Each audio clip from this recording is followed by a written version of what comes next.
Hello, welcome back viewers. My today's video is about English grammar, active and passive voices. Okay, so we'll understand this with the above table prepared. This is tense. First is active sentence and second is passive sentence. Okay, so in active passive, what is the difference between the two? In active voice, subject performs the action. जो subject होता है वो क्रिया करता है active voice में. ठीक है. और passive voice subject receives the action. Passive voice में जो सब्जेक्ट होता है, सब्जेक्ट ऑब्जेक्ट, सेंटेंस के स्टार्ट में जो होता है वो सब्जेक्ट, सेंटेंस के एंड में जो होता है वो ऑब्जेक्ट. तो पैसिव वॉइस में जो सब्जेक्ट होता है रिसीव करता है, क्रिया को ग्रहण करता है, रिसीव करता है, लेता है. ठीक है. That is the basic difference between the two, active voice and passive voice. First is present simple tense. In present simple tense active sentence is she writes a letter. कर रही है सब्जेक्ट में, शी राइट्स लिख रही है. Okay, a letter वो एक पत्र लिख रही है, जो क्रिया हो रही है. एक्टिव वॉइस में क्रिया हो रही है, सब्जेक्ट में शी राइट्स लिख रही है. सब्जेक्ट में राइट्स है मतलब वो लिख रही है, अभी तक लिख के हुआ नहीं. तो इसका पैसिव कैसे करेंगे? पहले वाक्य को टू पार्ट्स में बिटवीन में डिवाइड करेंगे. एक्टिव वॉइस का जो सब्जेक्ट होगा वो पैसिव वॉइस का बनेगा ऑब्जेक्ट. उल्टा. और पैसिव एक्टिव वॉइस का जो ऑब्जेक्ट होगा या प्रेडिकेट होगा वो पैसिव वॉइस का बनेगा सब्जेक्ट. फॉर एग्जांपल यहाँ पे है she writes a letter. Okay, तो इसको आप वाक्य को आप हाफ में डिवाइड करेंगे. अ लेटर ये बन जाएगा, ये ऑब्जेक्ट है या प्रेडिकेट है एक्टिव वॉइस का, वो बनेगा सब्जेक्ट पैसिव वॉइस का. बराबर. अ लेटर इज, क्योंकि प्रेजेंट टेंस है, राइट्स का बनेगा रिटन बाय हर. शी का बनेगा हर. ओके, तो शी राइट्स की जगह रिटन बाय हर. इसका जो एक्टिव वॉइस का जो सब्जेक्ट था वो बना ऑब्जेक्ट पैसिव वॉइस का या प्रेडिकेट और पैसिव वॉइस का, और एक्टिव वॉइस का जो प्रेडिकेट था वो बना सब्जेक्ट पैसिव वॉइस का.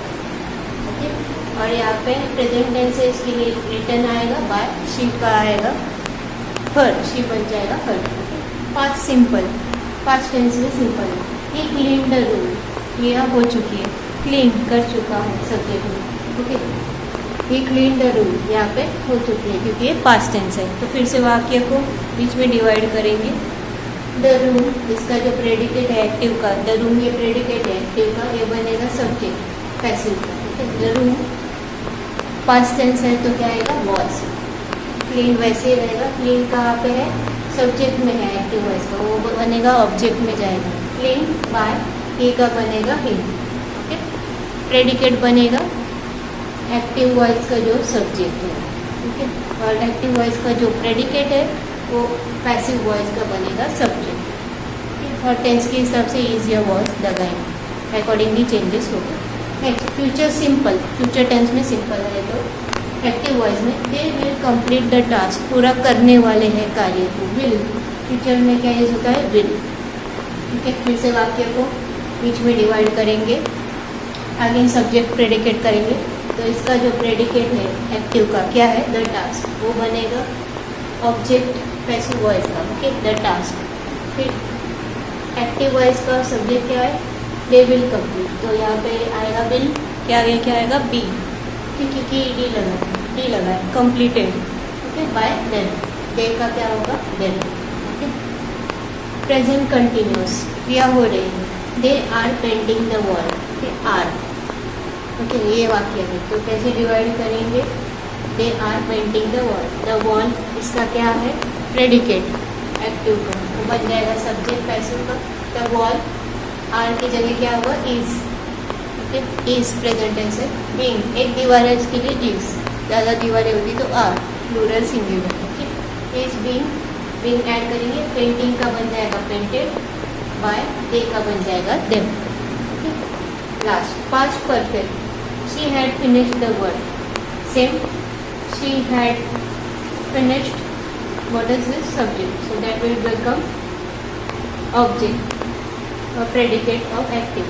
The work is the predicate of the active voice, so the work will become object of passive voice. The work had. Okay, had been. Had का क्या बन जाएगा? Had been. फिनिश सेम रहेगा। Bye she का क्या बन जाएगा, हर। Predicate में इसका जो ऑब्जेक्ट था वो यहाँ पे बन जाएगा प्रेडिकेट, करेक्ट। ये रूल है। I hope this session was clear to you and I expect that you have understand it. Okay, we'll come up with more interesting videos shortly like previous. That's it for today. Thank you. Bye.